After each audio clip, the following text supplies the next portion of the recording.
We walked together with Olia and Ira and discussed how this is possible. But they didn't find any answers, except that it was just an incredible coincidence. When I got home, I couldn't find a place for myself. I was seized with fear. It was unbearable to imagine that the same thing could be waiting for me. I was so angry with myself for writing such nonsense. Out of anger, I wanted to trash my entire room. I was so scared, I didn't know where to go. I decided to take a walk in the fresh air and wash my hands thoroughly from now on.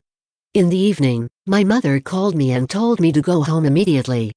I felt uneasy. I had not been called home so urgently yet. When I arrived, my mother immediately hugged me and asked me not to go out alone anymore. What happened? I asked. My daughter, Ira, was killed. Someone broke into her apartment. I started crying loudly, and I don't even know who I was more worried about, for Ira or for myself, realizing that this was waiting for me too. The next day, my mother decided to walk me to school, but on the way we met Olia and persuaded her mother to leave us alone. When Mom moved away, Olia burst into tears. I understand you, Olia, I'm very scared too. No, you don't understand. Olia opened her briefcase and pulled out the parchment with her story. I'm next. So, don't worry, I know what to do. We need to find Caroline and give her a total interrogation. I'm sure she didn't tell us the whole truth. Okay, then let's pin her to the wall after the first lesson. Olia answered. The whole first lesson, I was afraid that something would happen to Olia. After that, we called Caroline to the toilet for a few words. She reluctantly agreed. When the three of us were left, we began to demand the truth. Caroline started to struggle, but we held her back. She was bigger than us, but she couldn't handle two of us. Suddenly, Caroline managed to escape for a second, and she managed to push Olia. Olia fell to the floor and stopped moving. Blood gushed from his mouth, nose and ears. You're a fool, what have you done? You're going to jail now, I told Caroline. And she stood there, terrified. Tell the truth, or I'll say it's your fault. Okay, I'll tell you everything. That teacher, Herman Grigorievich, said that a fun show was waiting for me. And he didn't cheat. That's it, now get off me, I've told you everything.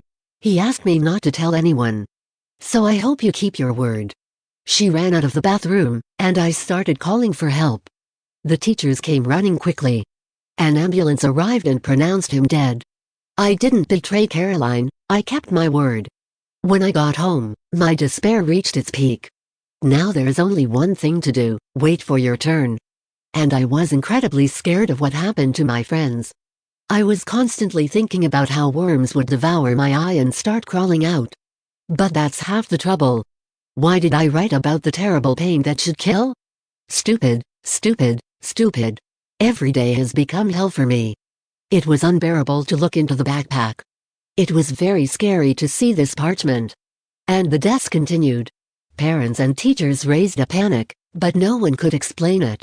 But no one believed us. Everyone believed in a maniac who poisoned children. In the evening, the bell rang. Looking at the phone, I saw that Vera was calling. When I answered, I heard a hoarse voice. I survived, but I feel very bad. Thank God, Vera, stay there. I don't have any more close friends left. The doctors say that everything will be fine. But now I don't know how to continue living without eyes. Don't worry, I'll be there. You could say I'll be your eyes. Well, thank you, the main thing is that you survive, I beg you, otherwise I'm without eyes and without a girlfriend, I just won't survive this. I calmed her down. Told her that everything would definitely be fine. The next day, when I woke up, I immediately looked into my backpack. I was seized with wild horror. The parchment was there. I got hysterical. My parents were not at home, because it was a day off and apparently they went to the store. I panicked. Emotionally I began to throw things in all directions, after which almost everything was broken in my room. I felt very ashamed in front of my parents. I went to my backpack and dumped all the contents on the bed. The parchment was exactly the same, but there was something else new among the things. A long handle with an inscription. By blabbing, Caroline violated the terms. The inscription was being rubbed. Almost immediately, a new text appeared. The new winner is you. Congratulations! The inscription was being rubbed. A new text has appeared. Cross out your name, and then write another one, and you will receive the main prize, a full life. I crossed out my name and wrote Caroline instead. Let him enjoy the show. When my parents returned, it hit me on the first day. And, frankly, it's fair. Caroline didn't show up at school on Monday. It all stopped after a couple of weeks. Only those who wrote harmless nonsense were lucky.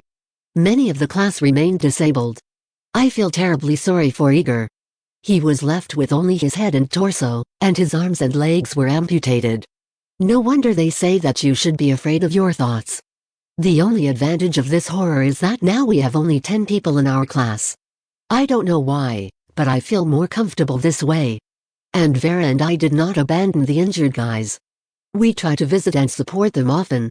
But the question still remains open. Who is this Herman Grigorievich?